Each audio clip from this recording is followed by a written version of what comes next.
नमस्कार दोस्तों। OCN network में आपका स्वागत है। मैं हूं ओमकार चौधरी। बिहार में गजब सिचुएशन है। नवंबर में जाकर के वोट पड़ने हैं। अभी सितंबर आया नहीं है, अभी अगस्त में ही है। कल से सितंबर आएगा। पूरा सितंबर पड़ा हुआ है, पूरा अक्टूबर पड़ा हुआ है, यानी अभी 2 महीने हैं। अभी चुनाव की घोषणा भी नहीं हुई है, मतदान की तारीखें भी नहीं आई, नॉमिनेशन कब दाखिल होगा ये भी नहीं। पॉलिटिकल पार्टियों ने अभी मीटिंग्स करके अपने चेहरे भी फाइनल नहीं किए हैं, घोषणा पत्र फाइनल नहीं। लेकिन पिछले करीब करीब हम देख रहे हैं 10-15 दिन तो हो गए जब से ये यात्रा शुरू की गई थी, और इसमें किस तरह का वातावरण बनाया जा रहा है, कौन से मुद्दे जनता के सामने रखे जा रहे हैं, किन किन को बुलाया जा रहा है। तमिलनाडु के मुख्यमंत्री एम.के. स्टालिन को बुलाया जा रहा है, अखिलेश यादव को बुला लिया गया, और राहुल गांधी तो हैं ही। बहुत सारे लोग इस चीज को लेकर के आश्चर्य व्यक्त कर रहे हैं कि चुनाव बिहार का होने जा रहा है और Rahul Gandhi national international issues को अपने भाषण का केंद्र बनाए हुए हैं। नीतीश की सरकार पर सवाल खड़े नहीं हो रहे हैं, या अभी करीब 1-1.5 महीने पहले अचानक जो अपराधों की बाढ़ सी आ गई थी, ये अस्पताल में घुस करके भी हत्या की गई थी, वो ऑन कैमरा आपको दिखाई दिया क्योंकि वहां सीसीटीवी कैमरे लगे हुए थे। इसी तरीके से गांधी मैदान के पास एक व्यवसायी का मर्डर हुआ था। कई और जिलों में भी इस तरह की घटनाएं हुई थी। अचानक से अपराधों में बढ़ोतरी दर्ज की गई थी। बजाय इसके कि उनको मुद्दा बना करके नीतीश सरकार को घेरें, या और बहुत सारे मुद्दे हैं, शिक्षकों के हैं, बेरोजगारों के हैं, तमाम चीजें वहां के अखबारों में आती ही रहती हैं, उछलती ही रहती हैं। जो वादे किए गए थे वो पूरे हुए नहीं हुए, उन पर घेरने की कोशिश करते। लेकिन राहुल गांधी क्या कर रहे हैं, और उनकी देखा देखी तेजस्वी यादव भी क्या कर रहे हैं, वो भी सीधे प्रधानमंत्री नरेंद्र मोदी पर अटैक कर रहे हैं, अमित शाह पर अटैक किए जा रहे हैं। जैसे ये लोकसभा के चुनाव हों और जैसे ये राष्ट्रीय मुद्दे यहां उठाना या केंद्र सरकार की विफलताओं को उजागर करना जैसे नेसेसरी है, बहुत जरूरी है। ये जो तमिलनाडु के मुख्यमंत्री को बुलाया गया, अखिलेश यादव को, पड़ोसी राज्य से उत्तर प्रदेश से अखिलेश यादव को बुलाया गया, इसका मतलब क्या है? जहां तक चुनाव विश्लेषक होने के नाते, या जो भी एक राजनीति का विद्यार्थी होने के नाते मेरी समझ आती है, आप दूसरे दलों के नेताओं को तब याद करते हैं या तब बुलाते हैं जब आपको अपने ऊपर भरोसा ना रह गया हो। राहुल गांधी वैसे तो बहुत बड़ी बड़ी बातें करते हैं, और वोट चोरी को लेकर के इन्होंने जो तूफान खड़ा करने की कोशिश की प्याले में, चाय के प्याले में, वो उसकी हकीकत क्या है, उसकी सत्यता क्या है, वो कितना आगे तक बढ़ेगा और कितना लोगों के गले के नीचे से उतरेगा। क्योंकि बाबा रामदास आजकल बिहार की यात्रा पर हैं, अभिषेक तिवारी हमारे साथ जुड़ते ही रहे हैं। उनसे जब बात होती है तो ज़मीन पर जाकर के जब वो लोगों से बात करने की कोशिश करते हैं, एक तो अधिकांश को राहुल गांधी से ही कुछ लेना-देना नहीं है। इनकी इस वोट यात्रा से ही वो अवगत नहीं हैं। जिन-जिन क्षेत्रों में, जिन-जिन सड़कों पर ये गुज़र रही हैं, जा रही हैं और जो उनका टारगेट है, ख़ास तौर से जो मुस्लिम वोटर हैं, वो उनका टारगेट है। होना तो ये चाहिए कि जो क्षेत्र आपके मजबूत हैं, वहाँ आप बाद में अंतिम समय पर भी सभाएँ कर लेंगे या उन तक पहुँच जाएँगे किसी तरीके से, तो आपका काम चल जाता है।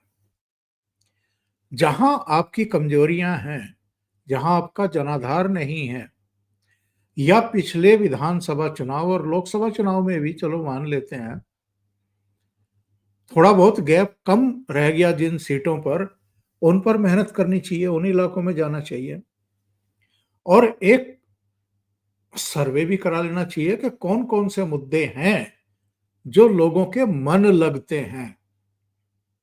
यानी जो चीज़ें लोगों को कष्ट दे रही हैं, उन चीज़ों को अगर आप उठाएँगे, तो उसका ज़्यादा प्रभाव होगा। ज़्यादा आप अच्छे से ध्रुवीकृत कर पाएँगे अपने पक्ष में और सरकार के विरोध में, लेकिन वो मुद्दे नहीं उठाए जा रहे हैं। एम के स्टालिन आकर के कह रहे हैं कि मैं 2 देशों की यात्रा पर जा रहा हूँ, एक शायद इंग्लैंड, एक कोई और देश। अब आप किस देश की यात्रा पर जा रहे हैं? तमिलनाडु में आप कितना निवेश ला रहे हैं? इससे बिहार की जनता का क्या लेना-देना है? या बिहार के मतदाताओं को इससे क्या फ़ायदा हो रहा है? फिर वो कह गए कि जैसे ये एसआईआर यहाँ चलाया जा रहा है, हम इस तरह का तमिलनाडु में नहीं होने देंगे। कैसे रोक लोगे भई? नहीं, कैसे रोक लोगे? जैसे ममता बनर्जी ने भी यही धमकी दी थी कि हम विशेष मतदाता सूचियों का सत्यापन कार्यक्रम यहाँ पश्चिम बंगाल में नहीं चलने देंगे। पश्चिम बंगाल से ये सूचना मिल रही थी कि कम से कम 1.5 से 2 करोड़ अवैध मतदाता सूचियों में हैं और इनमें बहुत बड़ी संख्या जो है, वो बांग्लादेशी और रोहिंग्याज़ की है, जो घुसपैठिए हैं। कुछ दूसरे देशों के नागरिक भी वहाँ आपको मिल सकते हैं, मिलेंगे जब एसआईआर होगा। लेकिन ममता बनर्जी कह रही थी कि हम होने नहीं देंगे यहाँ। चुनाव आयोग ने उन्हीं के ज़रिए 4 ऐसे अफसरों को सस्पेंड करा दिया, जो चुनाव आयोग के निर्देशों का उल्लंघन करते हुए पाए गए थे। और संविधान और जो चुनाव आयोग के तहत तमाम नियम, कायदे, कानून हैं और सारी राज्य सरकारों को, सारे मुख्यमंत्रियों को, सारे नेताओं को पता है कि जो चुनाव आयोग के दिशा निर्देश होते हैं, वो उनका अक्षरशः पालन करना होता है और जो अफसर होते हैं, वो उनके तहत उस समय काम करते हैं। सब कुछ उनके वेतन से लेकर के उनकी जो सीआर लिखी जाती है, तमाम चीज़ें, वो सब चुनाव आयोग के तहत होता है। और अफसरों के पुलिस भी और प्रशासनिक अफसरों के भी तिरपन काँपते हैं, क्योंकि अगर उन्होंने कहीं ज़रा-सी भी हील-हुज्जत कर दी चुनाव आयोग के निर्देश मानने से, तो नप जाते हैं। अखिलेश यादव को बुलाया गया, क्या सोच कर के बुलाया गया? अखिलेश यादव कह रहे हैं आकर के बिहार कि इस बार भारतीय जनता पार्टी बाहर जाएगी और तेजस्वी भैया की जो है सरकार बनेगी, बनवाएँगे, हम बनवाएँगे। ये जीतने जा रहे हैं। अभी उत्तर प्रदेश में 10 विधानसभा सीटों के लिए उपचुनाव हुए थे। तो अखिलेश को बताना चाहिए कि कितनी सीटें जीत पाए थे। बस 2 सीटें, एक करहल की और एक शीशामऊ कानपुर की। बाकी 8 सीटें हार गए और इनकी अपनी सीटें भी कुंदरकी से लेकर के और वो सब बुरी तरह हारे। बिहार जाकर के कह रहे हैं कि पिछली बार हमने अवध जीता था, इस बार मगध जीतेंगे।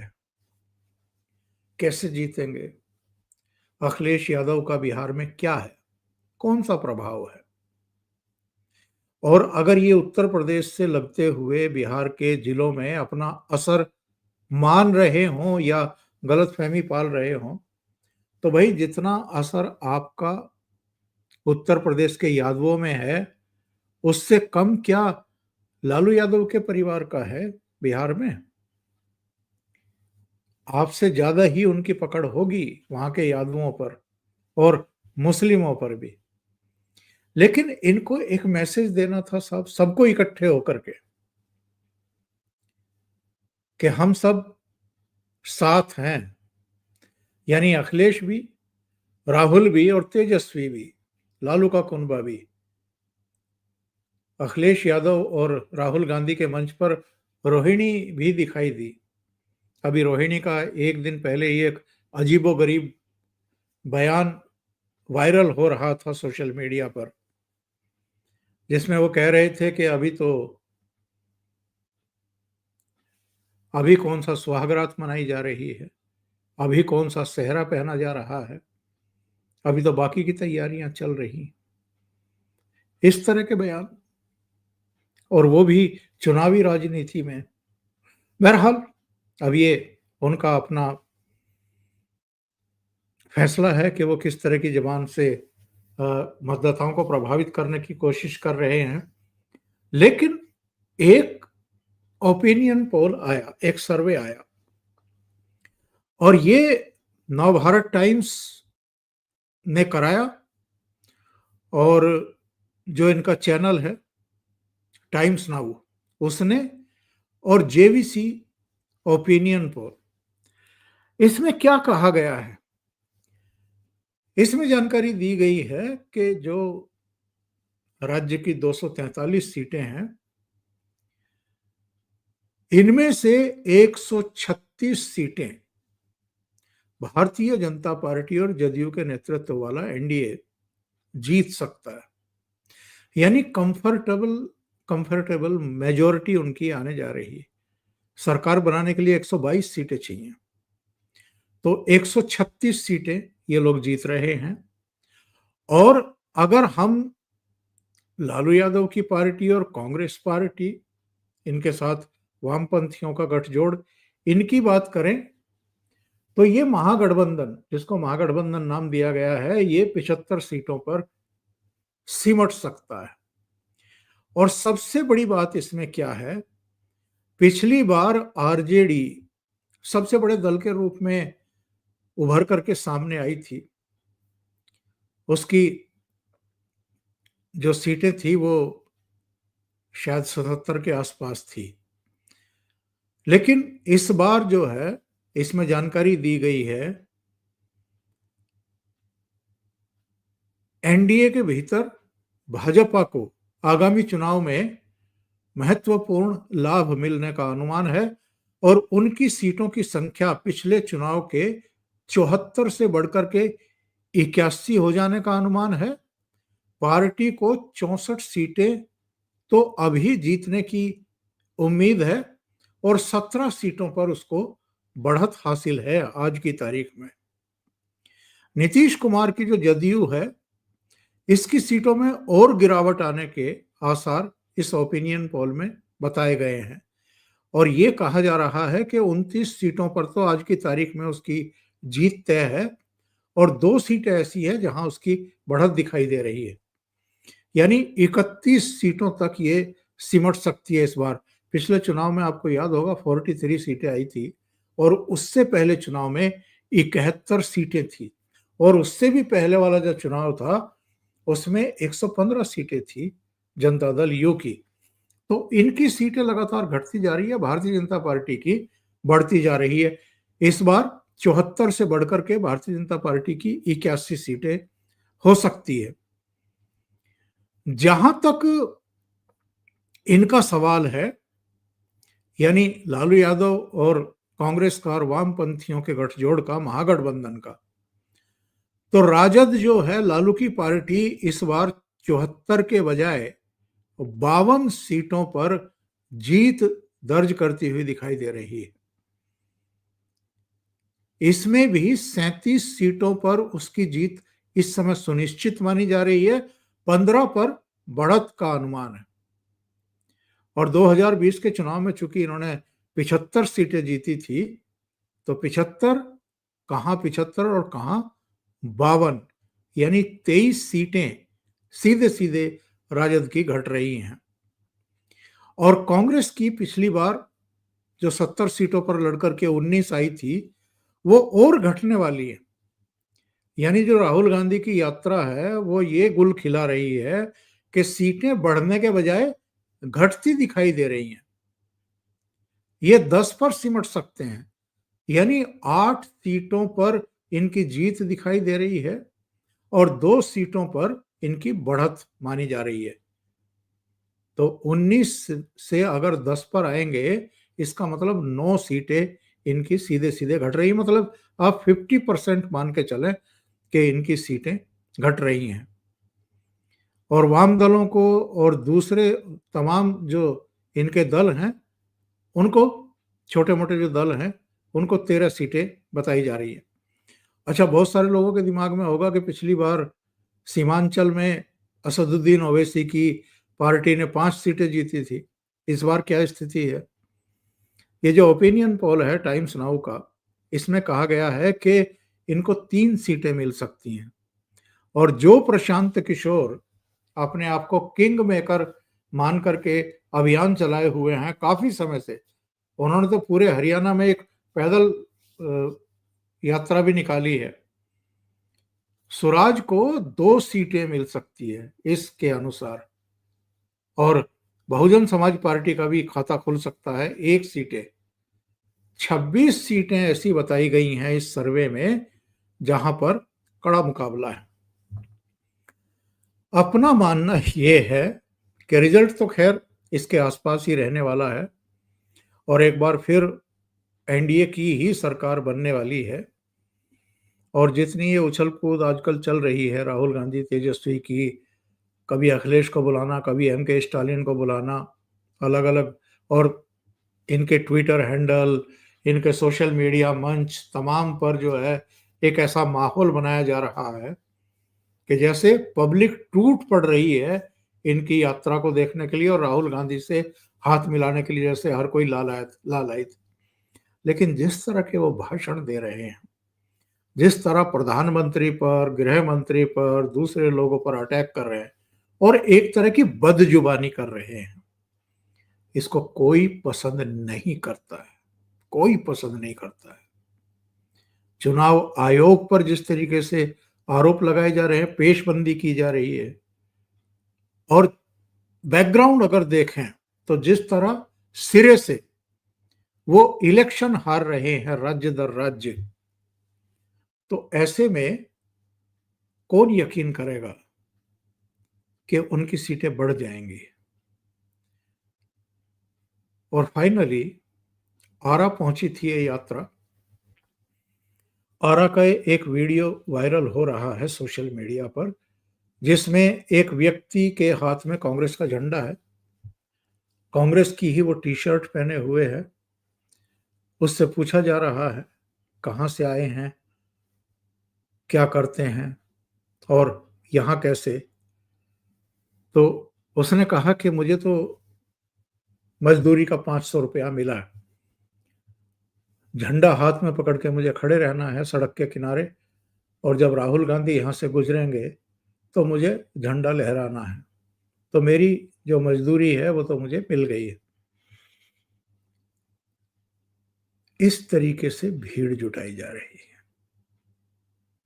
और एक अलका लांबा का वीडियो वायरल हुआ ही था, वो किस तरीके से साड़ियां बांट रही थी, झंडे बांट रही थी और दूसरी सामग्री महिलाओं को दे रही थी, और उनको बता रही थी कि बस आप लोगों को जब राहुल जी यहां से गुजरें तो बस झंडे लहराने हैं।